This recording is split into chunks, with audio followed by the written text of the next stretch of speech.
जो जस्तो आएर टिकटकमा आएर भिख मागेर खानै परेछ अरु के मतलब कस्तो गीत उनीहरु आउँछन् अमितजी यार अब मलाई मेरो सर्जरी गरेको भन्दै भित्र कट्टु गरेर देखाइन्छ यार टोयलेटमा गएको हाहा गरिरहनु भएको यो नयाँ घरमा गजब बेइज्जती हाहा गरेको अन्धकारमा काजु खाँदै धमलासँग पल्किन्छ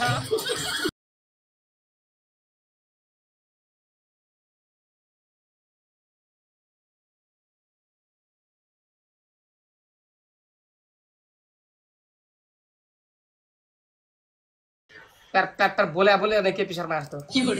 मलाई चार्जिङ लाग्छ मलाई आश्चर्य लाग्छ अनि तपाईको आफ्नो ट्याक्कै क्यूआर कोड पछाडी ट्याक्क राख्दिनु ल क्यूआर कोडमा यसमा भन्ने सर नगर मेरो कति लुट्ने यार बिचरा नेताहरूले पनि लुटेका छन् बिचरा जनताहरूलाई त्यसलाई यसो भन्न मिल्छ क्या जस्तो एउटा भनाइ छ नि हिन्नी गोरुको पुछार निमाठेर हिँड्छ त न हिन्नी गोरुको त जति गरे निमाट्दाखेरि हिँड्दैन गाइस ट्रिपल गाइस मेरो विन जान्छ त्यसले भने जस्तै पैसा हुनेले हान्ने त नि नहान्नेले कहाँबाट हान्छ र thank you music is for the thank you हैन हो के भन्नु न ओ लेट्स गो तिरपलमा साथीहरु तिरपलमा मेरो विन जान्छ लेट्स गाइस 17 विन जान्छ साथीहरु लेट्स गो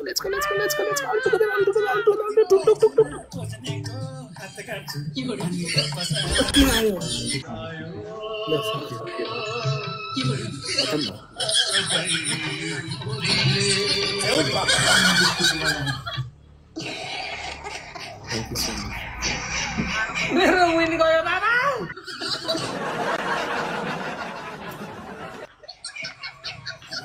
गजब बेइज्जती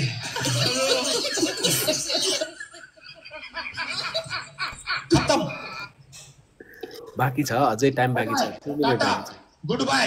गया विनले पनि भनिरह यार अच्छा चलता हूं दुआओं में याद रखना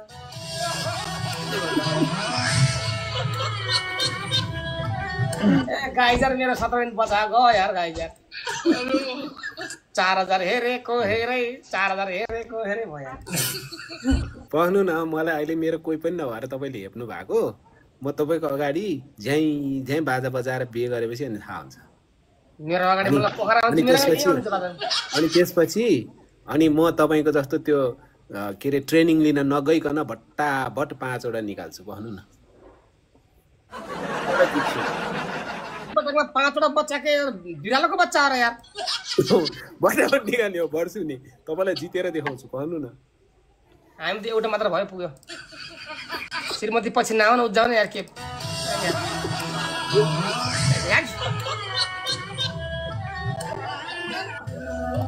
धेरै काम नगरेको धेरै काम गर्नेमा तिमी विदेश जाऊ गजब बेइज्जती किन भने थाहा छ साथीहरु ससुरालीले लाइभ हेरिरहेछ भनेर धेरै काम नगर विदेश जाऊ भने किनभने फकाएको के मैले राम्रो सब पालिरहेछु भनेर देखाउनलाई चारो हालेको यति बाटो छन् श्रीमतीलाई चारो हालेको के सुत्केरी पनि काम लगायो भनेर भन्छ भनेर यति बाटो तपाईँ कुरा बुझ्नु न आज नयाँ गीत बनाउनु भएको छ नि तपाईँ धेरै भयो गीत नसुनेको होइन मैले गीत त बनाऊ धेरै भन्न सुने यो नेपाली खुट्टा उचाली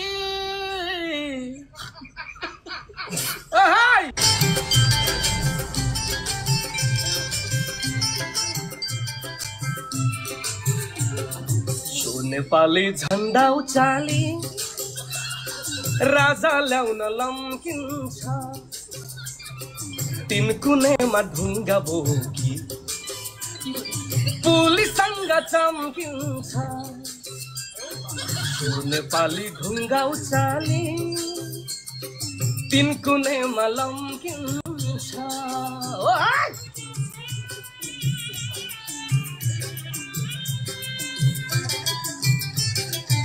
एकातिर दुर्गा बसाई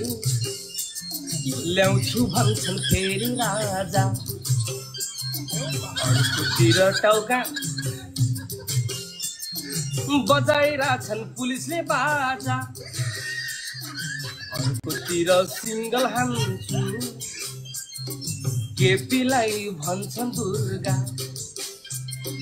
आफै भागे इन्डियातिर लास्टमा जनता मुर्गा अन्धकारमा काजु खाँदै धमलासँग पल्किन्छ उचाली भट्टीतिर लम्किन्छ के गर्ने यार देश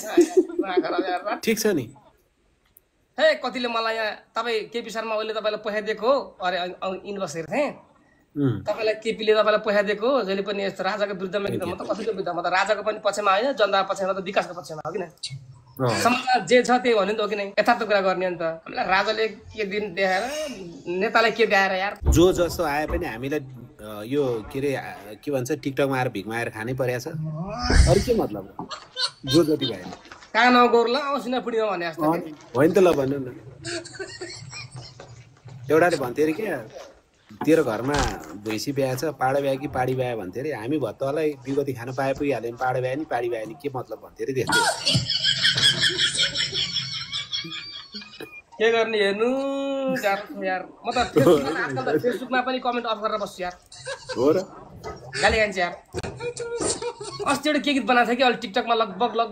28-29 लाख भ्यू गइसकेको छ त्यो मैले हेरेको थिएँ यस्तो गीत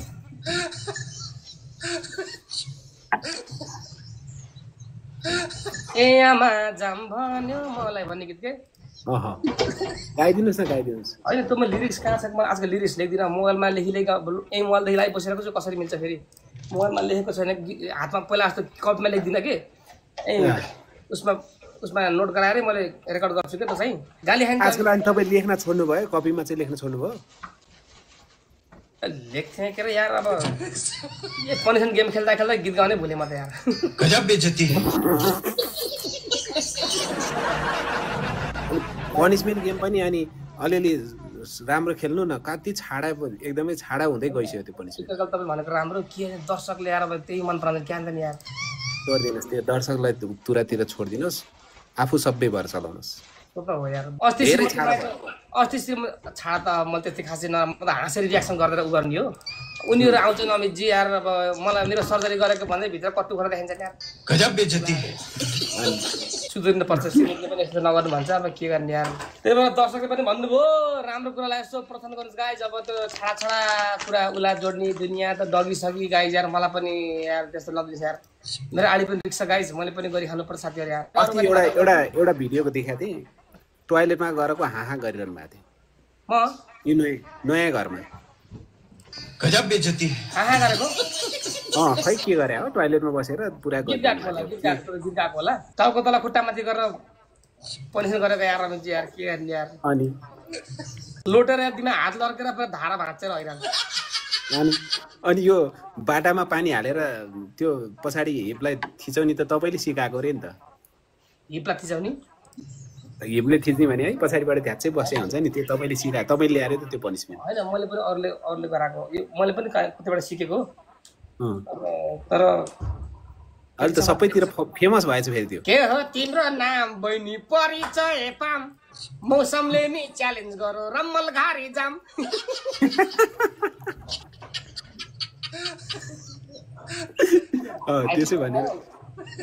त्यसै भनेर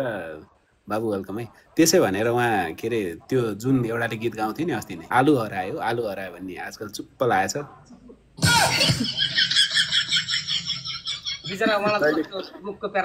त्यसलाई के भनेर कमेन्ट लेखेको छु नि दाजु तैँले त्यस्तै छाडा गीत गाउँथिस् तँलाई ठिक्क पर्यो भनेर लेखिरहेको थियो अब त बोल्न नि सकिनुहोस् होला नि भनेर लेखिरहेको थियो त्यस्तो भन्नुहुन्न बिचरालाई यार कतिले त्यस्तो लेखिरहेको थियो अरू जे भने बिचरा बिरामी परेकोलाई त्यस्तो भन्नुहुन्न सहानुभूति दिन पर्छ गाई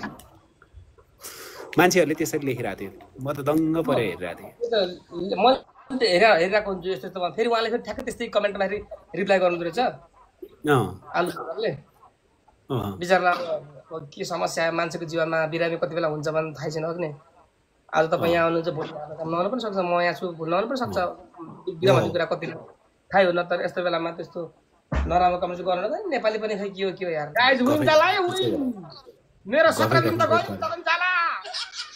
जाला भरिलै ए पानको पसाला माया दिलमा बसाला गीत पनि अरे के त्यो आजकल त गरेछ त के हो जसले पनि त्यही बनायो के हो त्यो म त बुझ्दै बुझ्दिनँ त्यो गीतको सबैले बनायो किन तपाईँले नबनाउने म त बनाउँदिनँ म अरूले जे गरे म त्यो गर्दिनँ नि त गरेछ के गरे थाहा छैन मैले बुझिनँ बारीमा गएर बुर्रा गरेको त बाँदर भएको या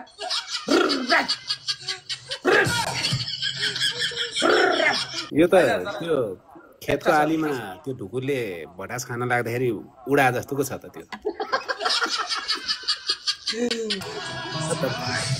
गजब बेइज्जती